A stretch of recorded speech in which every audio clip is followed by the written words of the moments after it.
Welcome to Let's Talk Learning Disabilities with Laurie Peterson and Abby Weinstein.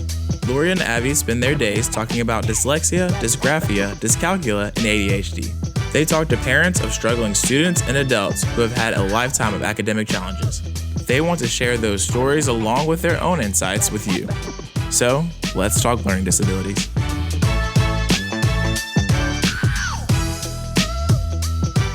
Hey everybody, this is Laurie. And this is Abby. Welcome to the next episode of Let's Talk Learning Disabilities.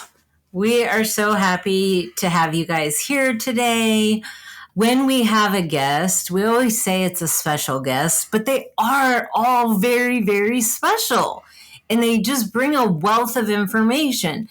However, I feel like today's guest is extra special because she's going to talk about something that is so very important, so relatable to all adults or, most adults.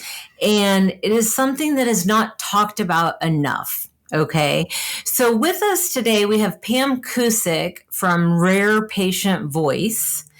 And she is going to talk to us a little bit more about workplace accommodations. So open your ears and listen up. Take some notes. And let's dive in. Welcome, Pam. Thank you for being with us today. Of course. Thank you so much for having me. I'm excited to talk to you and get started. This is something we talk a lot about every day in our day-to-day work life. But if you don't mind, you are with Rare Patient Voice. Can you tell us a little bit about that? Sure. So Rare Patient Voice connects people with opportunities to participate in research. Everything from focus groups and interviews and surveys to clinical trials in lots of different areas. And we have a community of over 150,000 patients and caregivers who have signed up with us because they want to be able to share their voice and, kind of share their expertise with organizations, individuals who are creating products and services to help them. So we have within the community about 1,500 different conditions. And those range from everything from rare diseases, like, as the name implies, to non-rare conditions that, you hear about all the time, diabetes, asthma. But those are very important. And among those are some neurodiverse conditions. And when we had connected with the Learning Disabilities Association some time ago, I asked what do they think that their audience would want to hear about. And they said, neurodiversity in the workplace. So one of the really great things is that in addition to clients who come to us to do research, we also do several projects ourselves internally so that we can share research back with the people in the community. A lot of times commercial clients don't or can't share the results of their research. So it's important for us to be able to get that data back to patients when we can. So we did this or created this study to really share with the Learning Disabilities Association community and their members, and had a really great interest in the topic. So we launched that study, and that's where we all met. That is where we went. We were clearly very interested in it too, because we came to your session at the Learning Disability Conference, and we were so fascinated. I know. Yeah, it was very informative and fascinating. And as Laurie said, we talk about this and deal with this pretty much daily because we evaluate clients and diagnose various learning disabilities, and including ADHD. And we do see a lot of adults that come seeking an evaluation so that they can request workplace accommodations.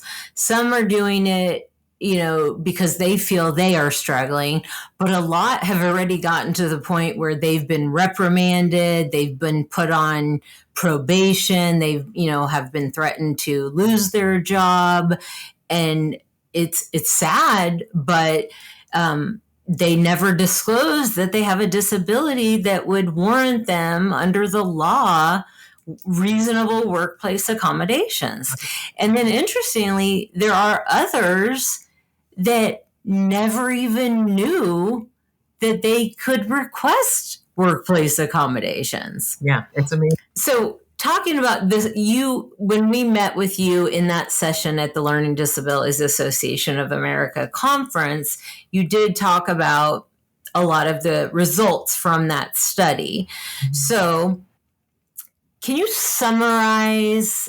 I know it's a lot of information. Yeah, hit the highlights. Summarize the findings from that study you did. Sure. So, first, we had almost 2,000 respondents who were interested in participating in the survey, which was great. Many of them had ADHD, but also autism, dyslexia, dyscalculia, several other neurodiverse conditions as well. And we asked about specific things like, did they request accommodations? Did they think that their neurodiversity impacted getting a job, keeping a job, those sorts of things? And then, I'll talk about the statistics in a second, but some very interesting findings along the lines of requesting accommodations, maybe why they didn't ask for them, and how they thought they might, that accommodations could help them at work. So it was very informative. And one of the neat things, which I'm offer to your listeners as well, is when we do these internal studies, we're happy to share the data, de-identify data set.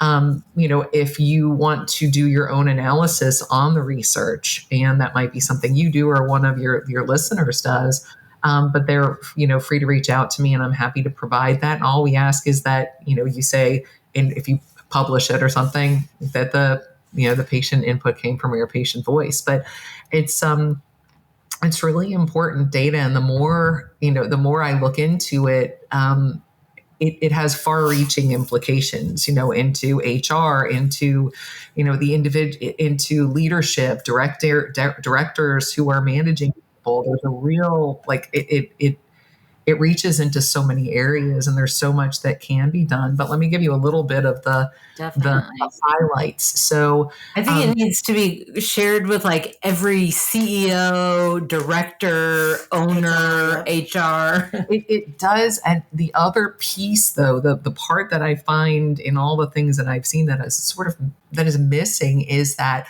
great, we know this now. What do we do? And that's the piece that people don't know. What kind of accommodations can I, or should I, or, so there needs to be a bigger picture. So here's the information that we've come up with. This is why people aren't disclosing, which are for some really good reasons. But here's what you can do, because, as people who are neurodiverse have so much great information to offer, and they look at the world differently. So, they can provide things in your organization that, may solve problems that you couldn't even think to solve before. But you have to give them the accommodations to help them be as successful as anybody else. So, some of the things I don't really, it's the truth, and it's what people told me what they truly did. But about 77% of the 2,000 respondents did not disclose that they needed accommodations, or that they had a disability, or that they were neurodiverse in their during the hiring process. Which, again, there are lots of reasons. They may not have fear that they might not get the job, that, it would, cause some other problems down the line. And 81% of the people who responded felt like neurodiversity impacted their ability to get a job. Now, whether that was the job that they had now or a prior job, we couldn't tease that out. Mm-hmm. 66% felt like neurodiversity impacted their ability to keep their job. Mm-hmm. And that really goes back to what you were talking about, where they may be under, have gotten a reprimand, they're getting counseling, if they have 3 strikes and he didn't even know, how to ask. And I find that people who were, so if you were diagnosed young and you were in school and you had an IEP and you kind of got brought along, like you're supposed to advocate, and here's what you should ask for. Now, a lot of people don't do that anyway, but if you're an adult and you are just finding out that you have ADHD or another condition, it's not ingrained in you to say, well, here's what I need because I have dyslexia. I need this, or, I need to use a tool that records and transcribes for me. Like we don't, as an adult, thought of it that way. Yeah, that's a really good point. Or even know. So I think there's a huge distinction to be made. Even when as a child, you still might not want to ask for accommodations, but I think it's even harder when you didn't grow up with people saying, advocate for yourself. So that was important. The other interesting piece to me, and I don't like this these last 2 things I'm going to mention. I don't like it all, but it's what it is. So only 32% of the respondents asked for accommodations. Wow. Which is really low. That is low. And then only 31% of the 32% got what they asked for. Oh, man. Well, I mean, that's not terrible because at least that's a good percentage of the, only 31. Oh, no, that is a bad percent. I was thinking that was all of them. That's terrible. Yeah. That's terrible. I take that back. It's terrible. So, I think that piece to me comes down to then you're looking at HR and what do HR professionals know about dyslexia or dyscalculia and what accommodations a person might need if they have ADHD versus if they're on the autism spectrum, and how are they being educated to be able to provide those? Because if you don't know anything about it and I come to you and I say, well, I have I'm sensitive to noise because of my my medical condition, that might not translate to, okay, well, I could give you headphones. I could put you in a quieter office. Hey, let's not put you in the main area where all of the cubes are. Let's put you over to they're not, I don't know that people are necessarily trained to provide those things. And because of that, I think they just say, well, I don't know, go sit in the, you can go work in the library, and I don't think that's the solution. It's it's a piece of not knowing where, what to provide if you're being asked. I mean, some of the things that they identified as the most common accommodations were things like, remote work, flexible scheduling, extra time or breaks. It depends on the type of job, right? Written instructions or visual aids to help them with whatever their tasks were, a comfortable chair or special lighting. Is that a hard ask? I don't know, but it might also be, I don't know, do I really want to ask for a better chair when all my colleagues don't have one? Right. So there's some hard things there. And then noise canceling headphones or a quiet workspace was another one.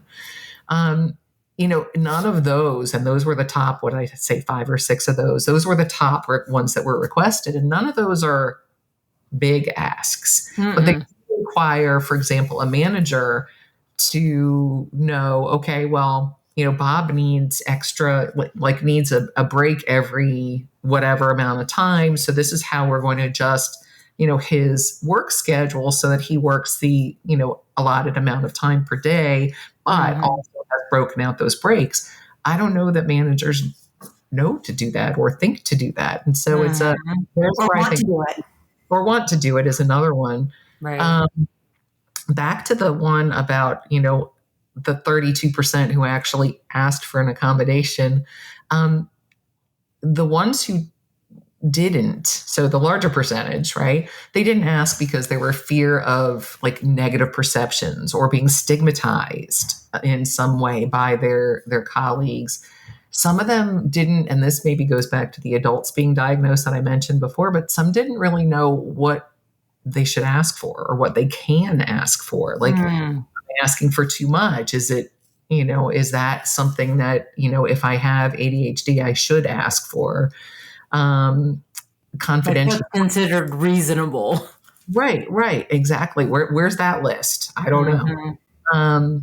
Confidentiality. Like, are they going to go around, HR is supposed to be confidential, but are they going to then tell someone else who tells my manager who tells someone else? And now the whole company knows that something that I didn't want to share with everybody for whatever reason. I mean, it's your life. You can choose to divulge whatever you want. And so, that concern is an issue. The other thing that I thought was an interesting, one of the top things that was mentioned was the desire to be self-reliant.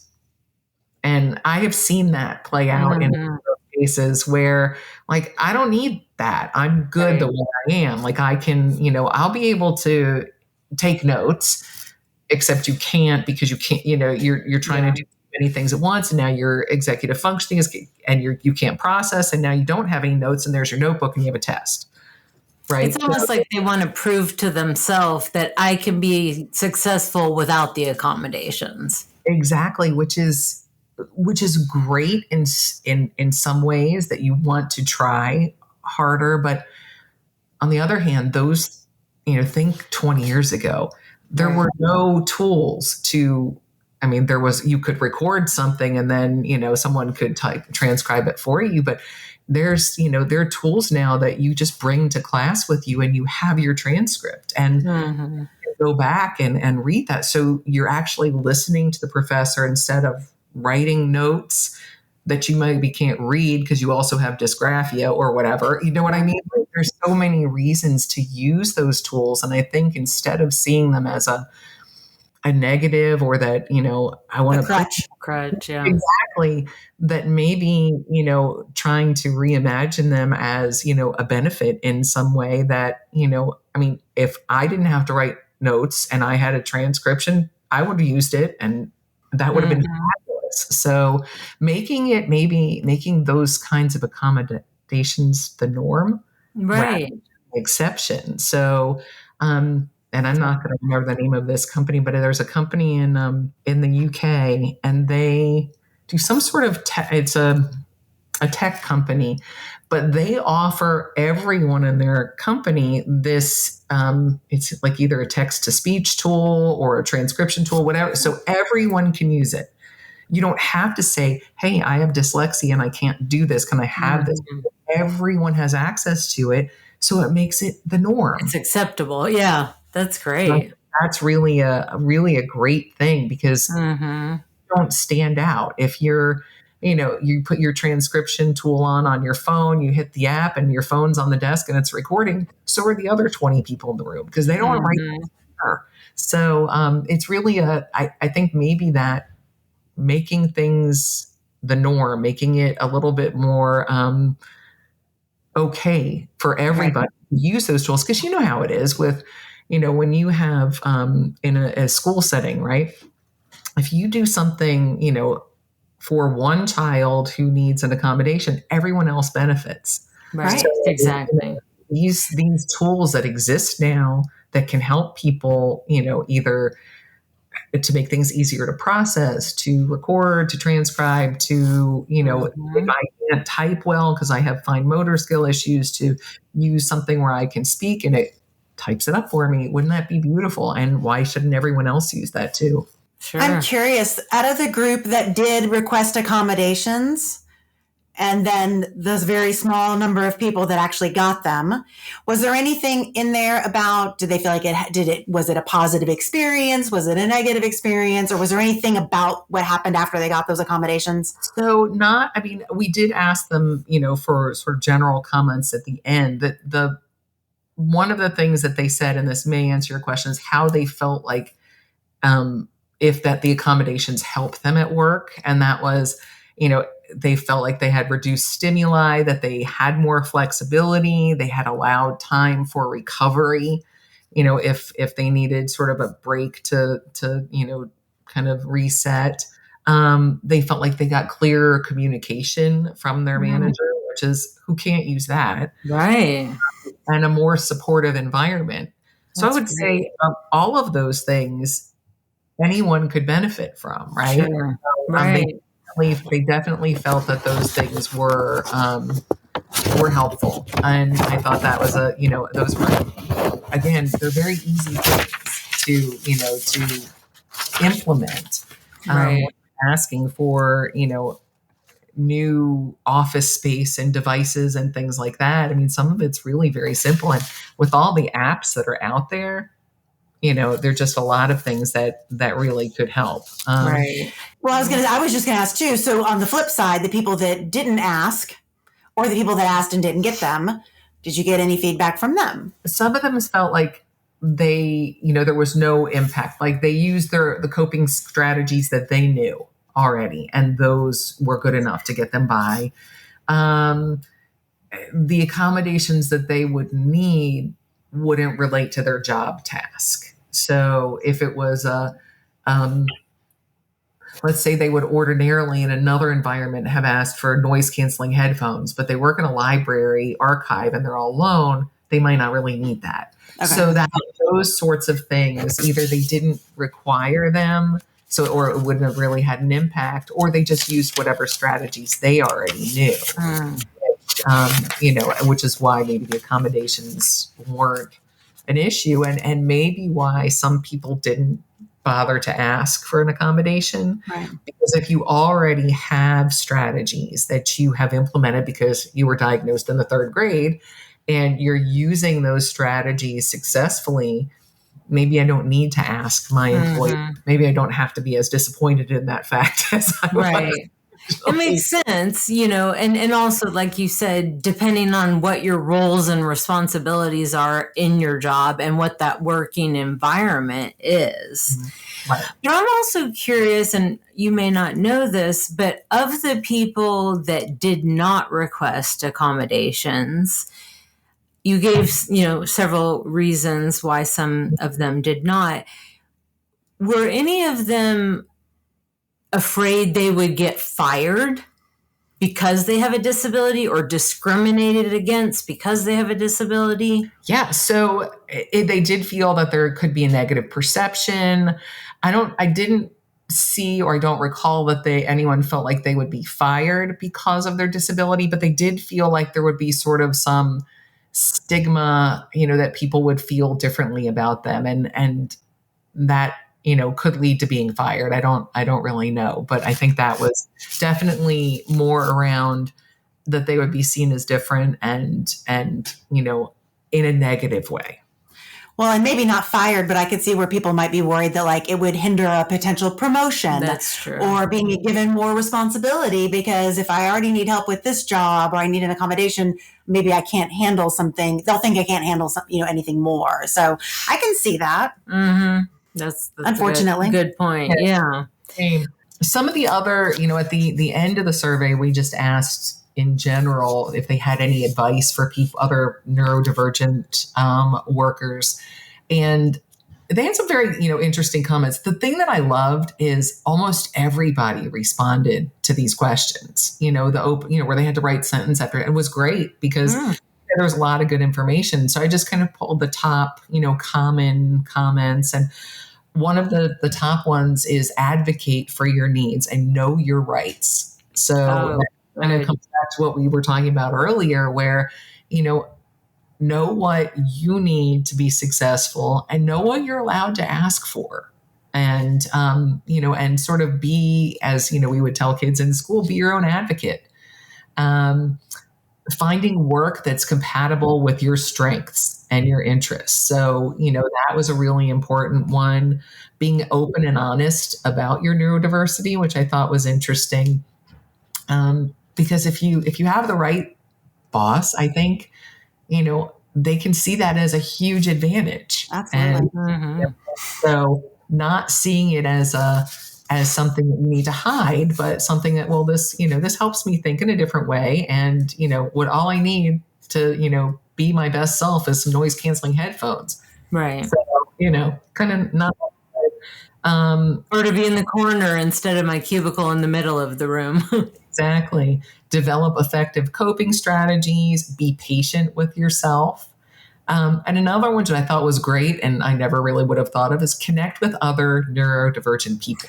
Oh, yeah. So finding your tribe, your, kind of a community, maybe within work or somewhere else, that you can bounce off people like, hey, I just got a new job. How did you guys ask for an accommodation or whatever? And I thought that was interesting. Yeah, that's a great recommendation. And then they had some final thoughts, which I thought, were interesting about that, we need more education and awareness about neurodiversity, which is key. That workplaces should be flexible around kind of sensory needs, communication styles, which, I think when I look at some of like leadership programs, you're in some things you're a golden retriever, or you're this, or you're a D or an I or whatever. Right. But, and yeah, exactly. In the end of the day, it is, how you process things best. And if I want, if I'm your coworker or your manager, I want you to be the best, so that you can give the best for your job. So why wouldn't I learn about how you like to be communicated with? So that was key. Yeah. Recognition that neurodiversity brings strengths, not just challenges. And then focus on neurodivergent thinking in terms of creativity, innovation, unique perspectives, and problem solving. So there was a lot of great information, and there's so much more. Like That's these are great. 5 bullets, thousands of responses, but it was really fascinating information. Really good advice. I think it was very well thought out, that they, took the time to kind of think about their experience and how whatever their disability is, or their neurodivergence is, how that impacts them and how they can help other people. I love that. And I also think, one, telling them and helping them understand that accommodations are not to give you a leg up or make you perform better than your peer, but they're actually helping level the playing field for you, giving you equal access to demonstrating your knowledge and skills or performing your job to the best of your ability. So, I think that is key for people to understand, and for managers, directors, HR people to understand. But also, I'm curious, you may or may not know this, but do HR directors, do they get training in disability awareness and sensitivity, or even ADA, the law even that allows people to get reasonable accommodations? I would guess, I don't know, I would guess that, just in terms of legality, they would know that you're supposed to provide reasonable accommodation. Where I think the gap is, I don't think that, you might get optional training for that, but I don't know that there's training that says, okay, if you have an employee who is on the autism spectrum, here are the, 20 things that you might offer them as recommendations. I don't know that that's a thing. Right. Not that quite specific of training. Yeah. So it could be, but hopefully it will be. There are umbrella organizations. SHRM is one that, provides training for HR professionals. Maybe they provide something like that, or will in the future, that, because I think it's an important thing. And with more people kind of recognizing, being diagnosed, identifying the fact that, wait, I'm not lazy. I have dyslexia and I can't read this. Do you know what I mean? Because that always happens to people a lot with, when they have a disability, they get, put in the low group or whatever it is, but it's, once they have the proper accommodations, they can, they can soar. So, I think there's in the work context, knowing what can be provided to help someone, is beneficial, because if you look at it from a work standpoint or a professional standpoint, hiring somebody is expensive. Just the interview process and bringing someone on and then training them, every reason to want them to be successful, right? Because you've already put that much time and effort into kind of setting the groundwork for that. Why not, go that extra mile and say, okay, well, if we have an office that's quite loud and we have somebody who has, needs to focus, we need to have a quiet area where people can go and work and focus. I can't focus with the TV on or radio or anything like that. So I can't imagine if I was in a cubicle with a bunch of people. I just can't. Yeah, so, I can't. So I think it's, everyone, it's to the advantage of businesses to look into this and figure out what they can do to make sure that people that they hire can be successful. Sure. I totally agree. I agree too. So are you always looking for participants for ongoing studies through Rare Patient Voice?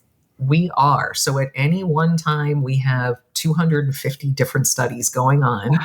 Wow. Some of them are really hard for us to fill. So we're always on the lookout for people who are interested in signing up with whatever, diagnosed medical condition they have, whether, it be a, neurodiverse condition or, diabetes, asthma, a rare condition, a genetic condition. We get requests for all kinds of things. So we are always looking for more people to sign up.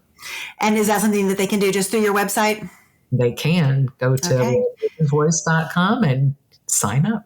Thank you so much. Thank you so much for sharing the results of this. This has been so eye-opening, and I think it's really spurred us to want to share more information especially with our adult clients and our adult listeners about how to access those services and how to. We are always big on advocating for yourself. I think this just reinforces how important that is. So thank you. Yeah, I really appreciate it too, and I wanted to just mention one other thing. I'm sorry.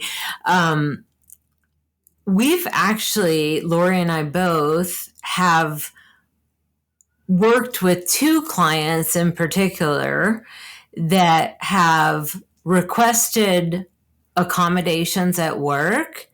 And one was put off for several months, never heard back from HR, had to keep pursuing. And in the meantime, while waiting to hear back from the HR and get accepted for accommodations, was fired. Yes. And then proceeded to file a lawsuit and won the lawsuit, because that's how strong the law is that says you as an adult with any type of disability are entitled to accommodations.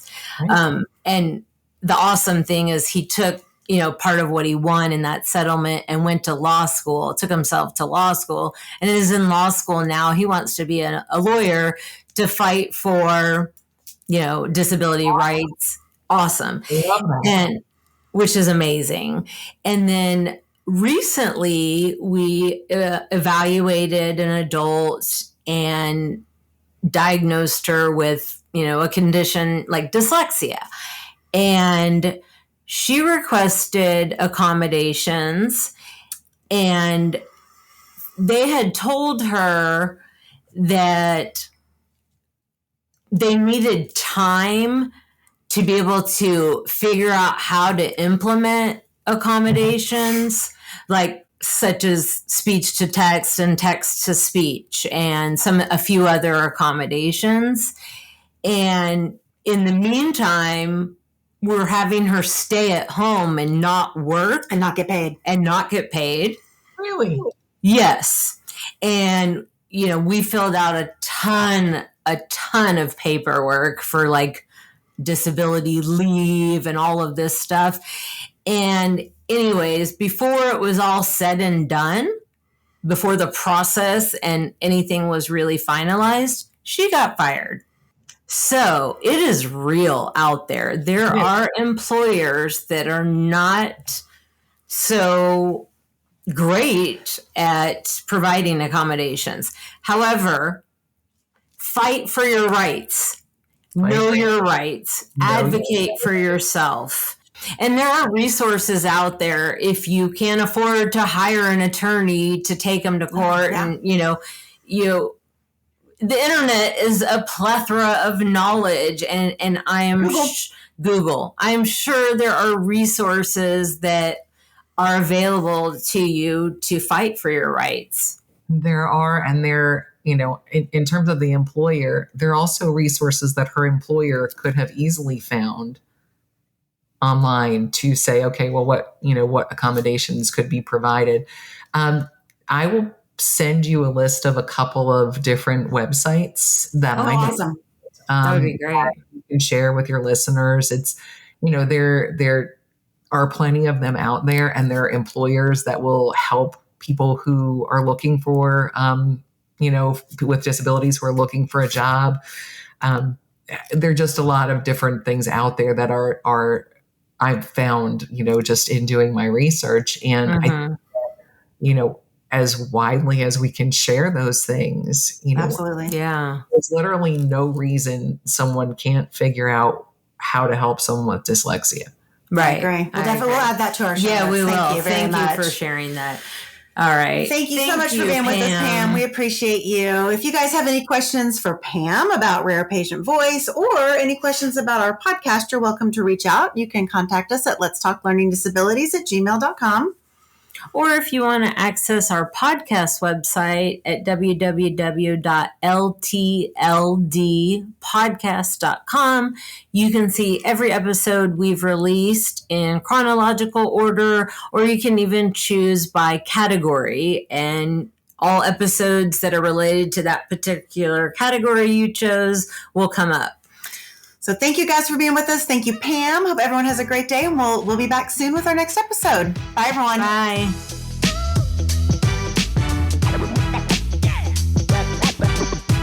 Thank you so much for joining us today. In our show notes, you can find information about today's talk, as well as links to resources and other episodes. If you have questions about today's talk, have ideas for future episodes, or just want to stay connected, you can contact us through Diagnostic Learning Services on Facebook, Twitter, LinkedIn, and Instagram. So, let's keep talking learning disabilities. This podcast is sponsored by eDiagnostic Learning. You can find more information at www.ediagnosticlearning.com.